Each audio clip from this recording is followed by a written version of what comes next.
Shale stared at the portal and hesitated. He was a Fey being summoned, and he was required to answer, but something had seemed off, and as he peered through the window into the physical realms, he went slack-jawed in fear and stepped away. Shale? His supervisor, Kalaya, looked up. Something the matter? He nodded and pointed. They're all there. Who's all there? Kalaya asked, her hair bobbing about. All of them. Kalaxa, Demisku, Vertia, the Foro. Shell shrieked. They're all there, and they look angry.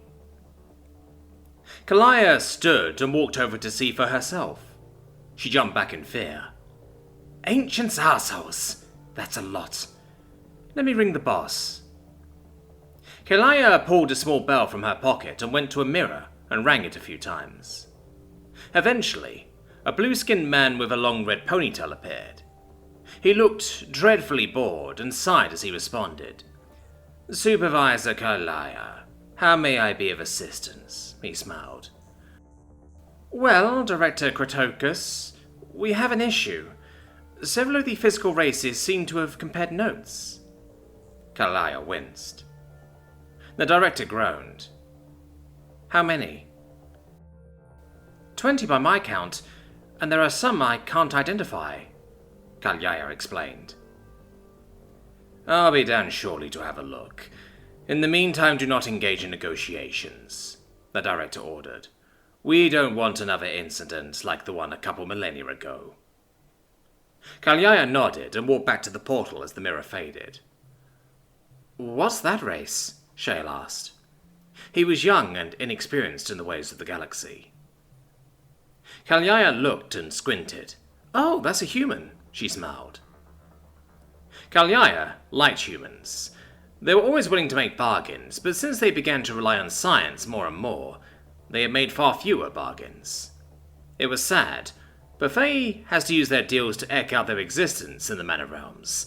Such deals allowed them entrance into the physical realms, where they could get better food and water for their people.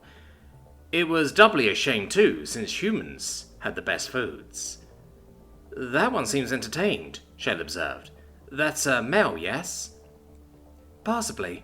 Some humans don't prescribe to their physical nature and they can't alter themselves as easily as we do, Kalaya said. All right. Director Kratokus walked in and put on his heavy spectacles. Who do we have here? He pulled out a checklist and doubled the names as he went through them. Shell paused and spoke up. You missed humans, sir. Kratokus froze. Humans! He shrieked at the top of his lungs. Humans have found out? Yes, Kalaya smiled. They got to space. She wiggles in happiness. Imagine the bargains we can make now. Kratokus threw down his clipboard and roared, No deals can be struck with those maniacs. They're probably the reason this group is even together.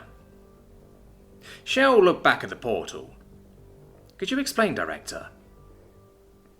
Kratokus sighed and rubbed the bridge of his nose. Yes, Negotiator Shell. It all started eons ago. We made contact with the apes when they were slightly smarter than their cousins. A deal was struck to help them learn farming. They mastered it in record time. We didn't hear from them for ages. Then we found them with civilizations all over their planet.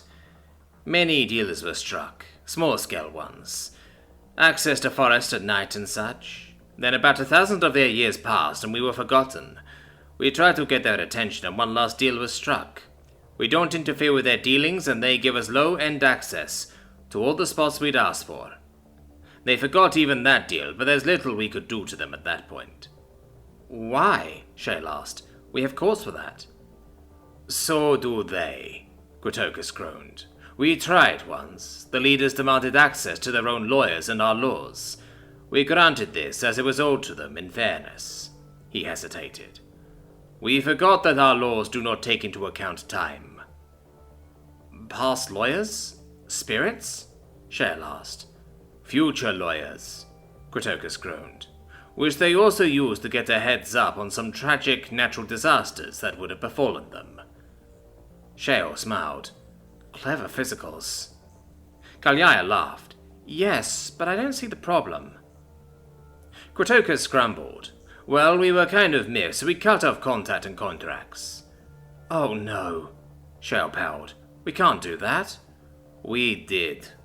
Krotokus sighed as he went to close the portal. He froze as he saw the human wave at him. Ancients' curses. Shale waved back. Well, at least they can't hear us. Humans are able to learn to read lips. Kalyaya gave a nervous grin as she spoke through her teeth. Wasp's nest, Krotokus cursed. I'll be back. I need to get the Lord. Sir? Shale asked. The humans, no one can see us. We aren't going to fight those crazy apes, Krotokus laughed. They use nuclear devices as weapons. Shale squeaked. They're not that bad. It was only twice, Kalyaya pouted. Krotokus sighed as he left. Keep them busy.